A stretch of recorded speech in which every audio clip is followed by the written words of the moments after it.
ਅੱਜ ਦੀ ਆਪਾਂ ਵਿਚਾਰ ਲੜੀਵਾਰ ਚੋਂ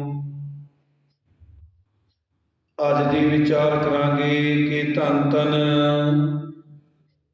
ਦਸਵੇਂ ਪਾਤਸ਼ਾਹ ਸ਼੍ਰੀ ਗੁਰੂ ਗੋਬਿੰਦ ਸਿੰਘ ਜੀ ਮਹਾਰਾਜ ਜੀ ਦੇ ਵਿਦਿਆ ਤੇ ਵਿਆਹ ਦੀ ਵਿਚਾਰ ਅੱਜ ਲੜੀਵਾਰ 'ਚ ਆਪਾਂ ਕਰਾਂਗੇ। ਪਹਿਲੇ ਆਪਾਂ ਲੜੀਵਾਰ 'ਚ ਸਰਵਣ ਕੀਤਾ ਸੀ ਕਿ ਗੁਰੂ ਜੀ ਦਾ ਅਨੰਦਪੁਰ ਪੁੱਜਣਾ। ਅੱਜ ਦੀ ਵਿਚਾਰ ਕਰਾਂਗੇ ਆਪਾਂ ਵਿਦਿਆ ਤੇ ਵਿਆਹ ਦੀ ਵਿਚਾਰ। ਮਾਂ ਬਾਪ ਦਾ ਪਹਿਲਾ ਫਰਜ਼ ਹੈ ਕਿ ਉਹ ਆਪਣੀ ਔਲਾਦ ਨੂੰ ਪਾਲਣ ਦੇ ਨਾਲ ਲਿਖਾਉਂਦੇ ਪੜ੍ਹਾਉਂਦੇ ਤੇ ਚੱਜ ਆਚਾਰ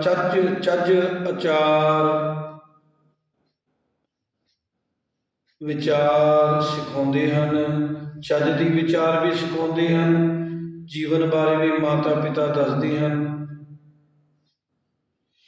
ਤਾਂ ਕਿ ਉਹਨਾਂ ਦੀ ਔਲਾਦ ਜੀਵਨ ਸੰਗਰਾਮ ਵਿੱਚ ਹਿੱਸਾ ਲੈ ਸਕੇ। ਸਾਹਿਬਜ਼ਾਦੇ ਦੀ ਆਯੂ ਤਕਰੀਬਨ 7 ਸਾਲ ਹੋ ਗਈ ਸੀ। ਉਹਨਾਂ ਦੀ ਇਹ 7 ਸਾਲਾਂ ਆਯੂ ਲਿਖਣ, ਪੜ੍ਹਨ ਤੇ ਘੋੜ ਸਵਾਰੀ ਕਰਨ ਦੇ ਯੋਗ ਸੀ। ਧੰਨ ਧੰਨ ਸ਼੍ਰੀ ਗੁਰੂ ਗੋਬਿੰਦ ਸਿੰਘ ਜੀ ਮਹਾਰਾਜ ਜੀ, ਗੋਬਿੰਦ ਰਾਏ ਜੀ। ਇਹਨਾਂ ਕੰਮਾਂ ਵੱਲ ਸਤਿਗੁਰੂ ਤੇਗ ਬਹਾਦਰ ਜੀ ਨੇ ਧਿਆਨ ਦਿੱਤਾ।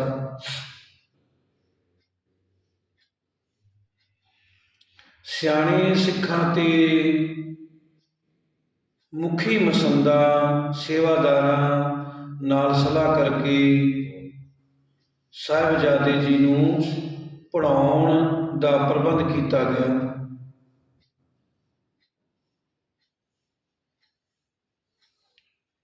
ਜਿਸ ਵੇਲੇ ਸਾਹਿਬਜ਼ਾਦਾ ਜੀ ਲਖਨਊ ਸਨ, ਗੁਰਮੁਖੀ ਦੀ ਪੜ੍ਹਾਈ ਉਸ ਵੇਲੇ ਹੀ ਆਰੰਭ ਕਰ ਦਿੱਤੀ ਸੀ। ਮੁਨਸ਼ੀ ਸਾਹਿਬ ਚੰਦ ਪੜ੍ਹਾਉਣ ਲੱਗੇ ਸਨ।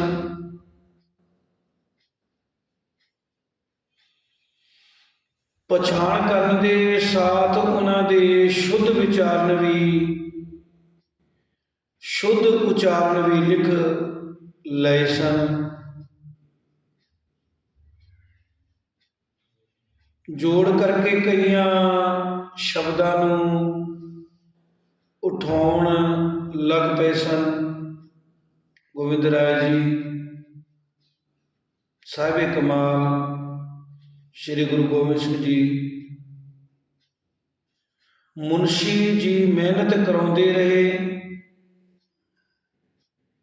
ਉਸ ਸਮੇਂ ਦੇ ਰਿਵਾਜ ਅਨੁਸਾਰ ਗੁਰਮੁਖੀ ਅੱਖਰਾਂ ਤੇ ਮਾਤਰਾ ਦੀ ਪਛਾਣ ਕਰਾਉਣ ਪਿੱਛੋਂ ਗੁਰਬਾਣੀ ਦੀਆਂ ਪੋਥੀਆਂ ਪੜ੍ਹਾਈਆਂ ਜਾਂਦੀਆਂ ਸਨ।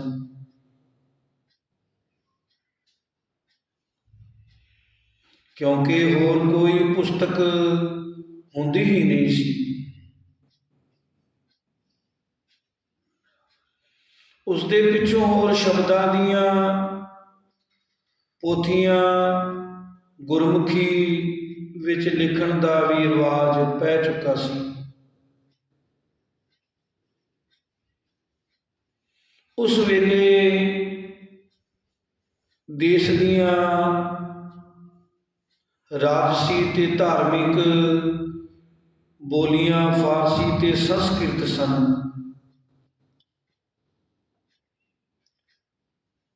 राज का सारा काम फारसी विच ही हुंदा सी ते धर्म संस्कृत विच भाषा हुंदी सी। हिंदी ते पंजाबी नूं गवार बोली समझिया जांदा सी।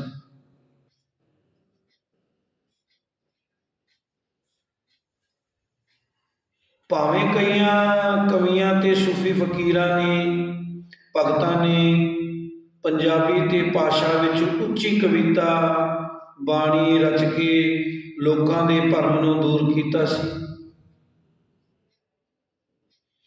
कि ये दोवें बोलियां गवार बोलियां नहीं सगों जनता दियां हन। फिर भी सियाणे सियाणे विद्वानां नूं फारसी ते संस्कृत जरूर पढ़नी पैंदी सी, क्योंकि व्याकरण पिंगल कविता इतिहास नीति ते धर्म के सारे ग्रंथ दोहां जुबानां विच ही सन। ऐसे विचार करके सतगुरु गुरु तेग बहादुर साहब जी ने आनंदपुर विच एक पाठशाला जारी करवाई, आरंभ करवाई, जिस विच फारसी हिंदी ते संस्कृत पढ़ाई जाती सी। साहिबजादे गोबिंद राय जी दे जिन्ने हाणी बच्चे सन, जिवें शामदास, गुलाब राय, गुरशरण, नंदचंद संघा ते बीबी वीरो दा पुत्र मोहरी चंद, सगों मनी राम संगो भी सीगा, संगो मनी राम पिछों मनी सिंह शहीद, तारा आलम अते कीर्तियां आदिक सन। उस पाठशाला च ये पहली जमात सी। पातशाह दे पहले इंचार्ज मुंशी साहब चंद सन। ये गुरमुखी ते धर्म की विद्या विच बहुत ज्ञानी सन। मुंशी साहिब चंद उन्हां दे नाल फारसी पढ़ाउण वास्ते मुंशी पीर मुहम्मद नूं नाल मुकर्रर कीता। मुंशी जी की नौकरी बारे भावें कईयां सिखां ने विरोधता कीता कि नहीं लाउणा चाहिदा, पर सतगुरु जी ने सब नूं समझाया, गुरु तेग बहादुर साहब जी ने, कि किसी बोली नूं ओह समझा सकता है जिहड़ा उस विच ज्ञानी होवे, क्योंकि ज्ञानी बहुत सीगा मुंशी चंद जी। मुंशी जरूर सी मगर सारे ज्ञाता सी वो हिंदी का, संस्कृत का, फारसी भाषा का। होर विद्यार्थियों के नाल बाला प्रीतम साहिबजादे जी पढ़ने वास्ते पाठशाला पुजे। मुंशी साहब चंद जी बड़े प्रसन्न हुए जदों साहिबजादा जी सारियां नालों चंगा ਪੜ੍ਹਨ ਲੱਗ ਪਏ। ਬਾਲਾ ਪ੍ਰੀਤਮ ਗੋਬਿੰਦ ਰਾਏ ਜੀ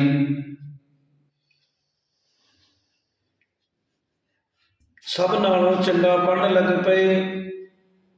ਖੇਡਣ ਵੇਲੇ ਖੇਡਦੇ ਤੇ ਪੜ੍ਹਨ ਵੇਲੇ ਪੜ੍ਹਦੇ ਸਨ। ਉਹਨਾਂ ਦੇ ਗੁਣਾਂ ਦਾ ਵਰਣਨ ਨਹੀਂ ਹੋ ਸਕਦਾ। ਸ਼ਾਲ ਵਿੱਚ ਭਾਸ਼ਾ ਗੁਰਮੁਖੀ 1 ਸਾਲ ਹੀ ਲਾਇਆ। ਸਾਲ ਵਿੱਚ ਭਾਸ਼ਾ ਗੁਰਮੁਖੀ ਤੇ ਸੰਸਕ੍ਰਿਤ ਪੜ੍ਹ ਗਏ। ਸਾਲ 'ਚ ਪਹਿਲੋਂ ਸਾਲ ਹੀ ਸੰਸਕ੍ਰਿਤ ਦਾ ਵਿਆਕਰਣ ਤੇ ਪਿੰਗਲ ਸਮਝਣ ਲੱਗ ਪਏ। ਫਾਰਸੀ ਦੀ ਪਹਿਲੀ ਕਿਤਾਬ ਪੜ੍ਹੀ, ਕਿਉਂਕਿ ਸਾਹਿਬ ਜੀਵਨ ਦਾ ਨਿਸ਼ਾਨਾ ਉੱਚਾ ਲੈ ਕੇ ਆਏ ਸਨ। ਇਸ ਵਾਸਤੇ ਹਰ ਕੰਮ ਨੂੰ ਕਰਨ ਲੱਗ ਪਏ ਸਨ। ਪੜ੍ਹਨ ਲਿਖਣ ਦੇ ਨਾਲ ਸ਼ਾਮ ਨੂੰ ਸਾਹਿਬਜ਼ਾਦਾ ਜੀ ਬਾਲਾ ਪ੍ਰੀਤਮ ਗੋਬਿੰਦ ਰਾਏ ਜੀ ਸ਼ਸਤਰ ਵਿਦਿਆ ਦੀ ਵੀ ਅਭਿਆਸ ਕਰਦੇ ਸਨ। ਘੋੜੇ ਦੀ ਸਵਾਰੀ ਕਰਦੇ ਅਤੇ ਤਲਵਾਰ ਚਲਾਉਣੀ ਸਿੱਖਦੇ ਸਨ। ਇੱਕ ਸਤਿਗੁਰੂ ਜੀ ਦੇ ਸਾਹਿਬਜ਼ਾਦੇ, ਦੂਸਰਾ ਹਸਮੁਖ ਸੁੰਦਰ ਬਲਾ ਤੇ ਤੀਸਰੀ ਬਾਲ ਉਮਰ, ਉਹ ਸਭ ਦੇ ਪਿਆਰੇ ਸਨ। ਸੈਂਕੜੇ ਸੰਗਤਾਂ, ਸੈਂਕੜੇ ਸਾਰੀ ਸਾਧ ਸੰਗਤ ਉਹਨਾਂ ਦੇ ਦਰਸ਼ਨ ਹੀ ਕਰਦੇ ਰਹਿੰਦੇ। ਬਿਹਾਰ ਵਿੱਚ ਰਹਿਣ ਕਰਕੇ ਬੰਗਾਲੀ ਵਾਹਿਗੁਰੂ ਬਿਹਾਰ ਵਿੱਚ ਰਹਿਣ ਕਰਕੇ ਬੰਗਾਲੀ ਬੋਲਣੀ ਸਿੱਖ ਗਏ ਸਨ।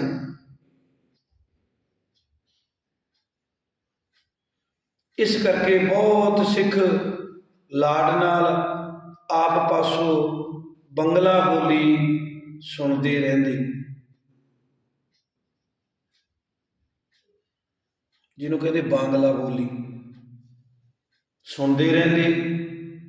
ਇਸ ਤਰ੍ਹਾਂ ਕੋਤਕ ਕਰਦਿਆਂ ਤੇ ਵਿਦਿਆ ਪੜ੍ਹਾਈ ਪੜ੍ਹਦਿਆਂ ਹੋਇਆਂ ਵਾਹ ਸਮੇਂ ਬੀਤ ਗਿਆ, ਬਾਹਲਾ ਸਮਾਂ ਬੀਤ ਗਿਆ, ਬਤੀਤ ਹੋਣ ਲੱਗਿਆ। ਸੰਮਤ 1730 ਵਿਕਰਮੀ ਦੀ ਵਿਸਾਖੀ ਦਾ ਮੇਲਾ ਆਇਆ। ਤੀਸਰੀ ਪਾਤਸ਼ਾਹੀ ਤੋਂ ਵਿਸਾਖੀ ਤੇ ਦੀਵਾਲੀ ਦੇ ਮੇਲਿਆਂ ਉੱਤੇ ਗੁਰੂ ਘਰ ਵਿੱਚ ਭਾਰੀ ਇਕੱਠ ਕੀਤੇ ਜਾਂਦੇ ਸਨ। ਇਸ ਮੇਲੇ ਉੱਤੇ ਬਹੁਤ ਸਾਰੇ ਸਿੱਖ ਦੂਰੋਂ ਦੂਰੋਂ ਆਏ। ਕਾਬਲ, ਕੰਧਾਰ, ਪੱਛਮੀ ਤੇ ਪੂਰਬੀ ਪੰਜਾਬ ਤੇ ਹਿੰਦੁਸਤਾਨ ਤੋਂ ਵੀ ਸਿੱਖ ਆਏ ਸਨ।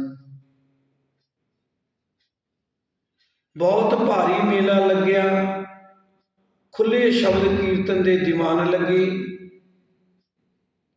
ਇਸ ਸ਼ੁਭ ਤੇ ਮਹਾਨ ਦਿਹਾੜੇ ਲਾਹੌਰ ਤੋਂ ਇੱਕ ਹਰਜਸ ਨਾਮ ਦਾ ਖੱਤਰੀ ਆਇਆ।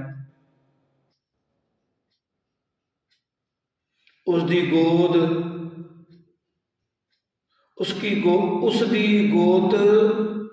ਸੁਭਿਖਿਆ ਸੀ। ਉਹ ਪਰਿਵਾਰ ਸਮੇਤ ਸਤਿਗੁਰੂ ਜੀ ਦੇ ਦਰਸ਼ਨ ਕਰਨ ਵਾਸਤੇ ਆਇਆ। ਹਰਜਸ ਨਾਮ ਦਾ ਭਗਤ ਉਹ ਦਰਸ਼ਨ ਕਰਨ ਵਾਸਤੇ ਆਇਆ। ਉਸਦੀ ਕੰਨਿਆ ਬੀਬੀ ਜੀਤੋ ਜਵਾਨ ਤੇ ਸੁੰਦਰ ਸੀ। ਉਸਦੇ ਹੱਥਾਂ ਦੀਆਂ ਉਂਗਲੀਆਂ ਪਤਲੀਆਂ, ਲੰਮੀਆਂ ਤੇ ਮੋਟੇ ਲੰਮੇ ਨੈਣ ਸਨ।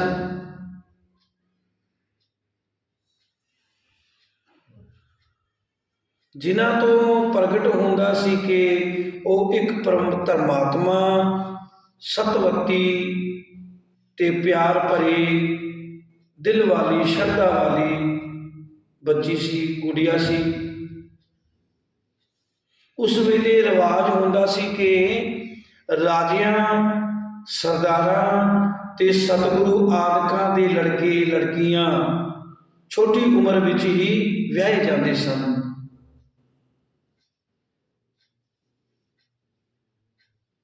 ਗੁਰੂ ਘਰ ਵਿੱਚ ਰਿਵਾਜ ਸੀ ਕਿ ਸਿੱਖ ਮੱਲੋ ਮੱਲੀ ਧੀਆਂ ਦੇ ਰਿਸ਼ਤੇ ਸਾਹਿਬਜ਼ਾਦਿਆਂ ਵਾਸਤੇ ਲਿਆਉਂਦੇ ਸਨ। ਭਰੇ ਦੀਵਾਨ ਵਿੱਚ ਭਾਈ ਹਰਜਸ ਨੇ ਵੀ ਦੋਵੇਂ ਹੱਥ ਜੋੜ ਕੇ ਗੁਰੂ ਤੇਗ ਬਹਾਦਰ ਸਾਹਿਬ ਜੀ ਅੱਗੇ ਬੇਨਤੀ ਕੀਤੀ ਕਿ ਉਹ ਆਪਣੀ ਕੰਨਿਆ ਜੀਤੋ ਜੀ ਦੀ ਕੁੜਮਾਈ ਸਾਹਿਬਜ਼ਾਦੇ ਗੋਬਿੰਦ ਰਾਏ ਜੀ ਨਾਲ ਕਰਨ ਦਾ ਪ੍ਰਣ ਕਰ ਚੁੱਕੇ ਹਨ। ਇਹ ਵੀ ਉਹਨਾਂ ਪ੍ਰਣ ਕੀਤਾ ਹੋਇਆ ਹੈ ਕਿ ਕੁੜਮਾਈ ਦੇ ਪਿੱਛੋਂ ਵਿਆਹ ਲਾਹੌਰ ਸ਼ਹਿਰ ਵਿੱਚ ਹੋਵੇ। ਜੰਝ ਜਾਵੇ ਸਾਰੀਆਂ ਰੀਤਾਂ ਸ਼ਾਨ ਨਾਲ ਕੀਤੀਆਂ ਜਾਣ। ਉਹ ਆਪਣੀ ਕੰਨਿਆ ਦੀ ਸ਼ਾਦੀ ਬੜੇ ਸਤਿਕਾਰ ਤੇ ਜਸ ਨਾਲ ਕਰਨਾ ਚਾਹੁੰਦੇ ਸਨ। ਹਰਜਸ ਭਗਤ ਸਤਿਗੁਰੂ ਜੀ ਨੇ ਇਹ ਬੇਨਤੀ ਪ੍ਰਵਾਨ ਕਰ ਲਈ।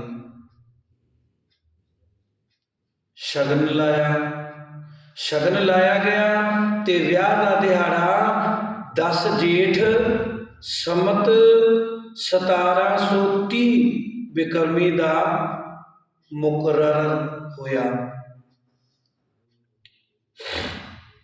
ਲਾਹੌਰ ਬਰਾਤ ਜਾਣ ਵਾਲੀ ਸ਼ਰਤ ਬਾਰੇ ਸਾਹਿਬਾਂ ਨੇ ਕਿਹਾ,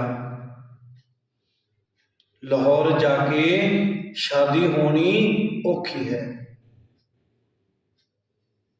ਇੱਥੇ ਹੀ 3 ਕੋਹ ਦੂਰ ਨਵਾਂ ਲਾਹੌਰ ਵਸਾ ਕੇ ਤੁਸਾਂ ਦਾ ਪ੍ਰਣ ਪੂਰਾ ਕੀਤਾ ਜਾਵੇਗਾ।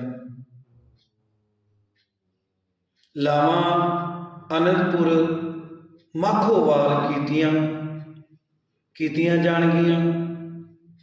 ਇਹ ਬਚਨ ਸੁਣ ਕੇ ਭਾਈ ਹਰਜਸ ਬਹੁਤ ਖੁਸ਼ੀ ਹੋਈ, ਪ੍ਰਸੰਨ ਹੋਇਆ। ਉਸਨੇ ਸਤਿਗੁਰੂ ਜੀ ਦੇ ਚਰਨਾਂ ਉੱਪਰ ਮੱਥਾ ਟੇਕਿਆ, ਗੁਰੂ ਤੇਗ ਬਹਾਦਰ ਸਾਹਿਬ ਜੀ ਦੇ ਚਰਨਾਂ 'ਚ। ਆਨੰਦਪੁਰ ਦੀ ਉੱਤਰੀ ਦਿਸ਼ਾ ਵੱਲ 3 ਕੋਹ ਦੀ ਵਾਟ ਉੱਤੇ ਇੱਕ ਸੁੰਦਰ ਸਥਾਨ ਗੁਰੂ ਕਾ ਲਾਹੌਰ ਹੈ। ਇਹ ਅਸਥਾਨ ਨੈਣਾ ਦੇਵੀ ਦੇ ਪਰਬਤ ਅਤੇ ਰਿਆਸਤ ਕਹਿਲੂਰ ਦੇ ਸਰਹੱਦੀ ਪਰਬਤ ਦੇ ਹੇਠਾਂ ਨੀਵੇਂ ਥਾਂ ਹੈ। ਨਿਰਮਲ ਜਲ ਦੇ ਅਮਰ ਝਰਨੇ ਹਨ। ਉੱਚੀ ਥਾਂ ਤੇ ਗੁਰਦੁਆਰਾ ਹੈ, ਜਿੱਥੇ ਆਦਿ ਸ੍ਰੀ ਗੁਰੂ ਗ੍ਰੰਥ ਸਾਹਿਬ ਜੀ ਦਾ ਪ੍ਰਕਾਸ਼ ਸਦਾ ਰਹਿੰਦਾ ਹੈ। ਲਾਗੇ ਮਾਸੂਮ ਤੇ ਨਿਰਵੈਰ ਆਤਮਾਵਾਂ ਵਾਲੇ ਪਹਾੜੀ ਪੇਂਡੂਆਂ ਦੀ ਵਸੋਂ ਹੈ। 4 ਸਫੇਰੇ ਹਰਿਆਵਲ ਹੈ। ਉੱਤਰ ਤੇ ਪੂਰਬ ਦਿਸ਼ਾ ਵੱਲ ਉੱਚੇ ਪਰਬਤ ਦੀ ਕੁੱਖ ਵਿੱਚ ਝੀਲ ਤੇ ਦੇਵਦਾਰ ਦੇ ਹਰੇ ਭਰੇ ਬ੍ਰਿਸ਼ ਹਨ। ਐਸੇ ਸਥਾਨ ਉੱਤੇ 15 ਜੇਠ ਸੰਮਤ 1730 ਬਿਕਰਮੀ ਨੂੰ ਸਾਹਿਬਜ਼ਾਦੇ ਗੋਬਿੰਦ ਰਾਏ ਜੀ ਤੇ ਮਾਤਾ ਜੀਤੋ ਜੀ ਦਾ ਆਨੰਦ ਕਾਰਜ ਹੋਇਆ।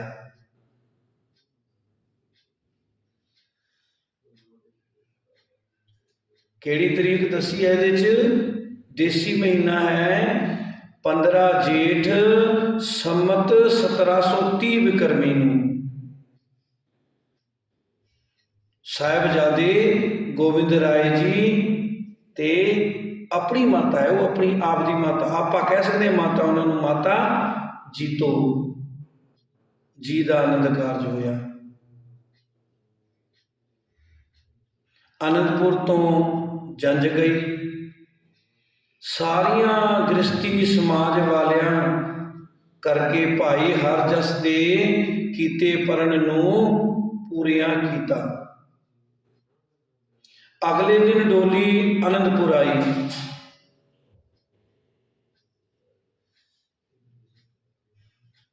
ਮਾਤਾ ਗੁਜਰੀ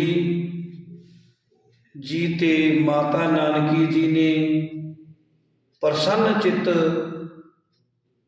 ਸ਼ਗਨ ਸਾਰਥ ਕੀਤੇ। ਇਸ ਸਮੇਂ ਸਾਹਿਬਜ਼ਾਦੇ ਦੀ ਆਯੂ ਕੋਈ 7 ਕੁ ਸਾਲ ਦੀ ਸੀ।